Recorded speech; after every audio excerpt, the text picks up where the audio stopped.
হরে Krishna. Radha Madhav mini ব্লকে সবাইকে স্বাগত। এই যে এত সুন্দর শরীরটা ভগবান আমাদেরকে দান করেছে, আমাদের হাত পা চোখ নাক মুখ সমস্ত কিছু আছে। প্রত্যেকটা অঙ্গের মধ্যে প্রত্যেকটা দেবদেবীর বাসস্থান।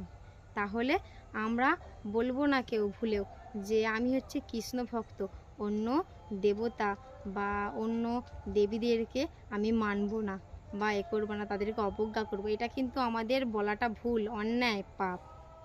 আজকে আমি এই যে শরীরটা আছে, এই শরীরটার মধ্যে আজকে শুধু মুখমণ্ডলটাই বর্ণনা করব যে আমাদের এই মুখমণ্ডলের মধ্যে কোন কোন দেবতা বাস করে।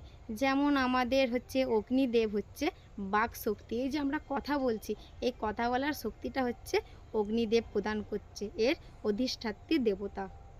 চোখ হচ্ছে চন্দ্র সূর্য, একটা চোখ হচ্ছে চন্দ্র, একটা চোখ হচ্ছে সূর্য। বরুণ হচ্ছে জিভের তালু, এই যে জিভটা, এই জিভের তালু হচ্ছে বরুণ। বরুণ দেব এখানে হচ্ছে অধিষ্ঠান করছে।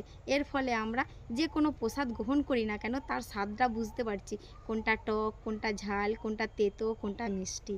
আর অশ্বিনী কুমার দ্বয় দুজন, তারা হচ্ছে দুকেরই নাকের ছিদ্র, এখানে ওরা অবস্থান করছে। তার ফলে আমরা যে কোনো গন্ধ, খারাপ গন্ধ হোক, ভালো গন্ধ হোক, সুগন্ধ হোক, সেটা আমরা নিতে পারছি। হরে কৃষ্ণ।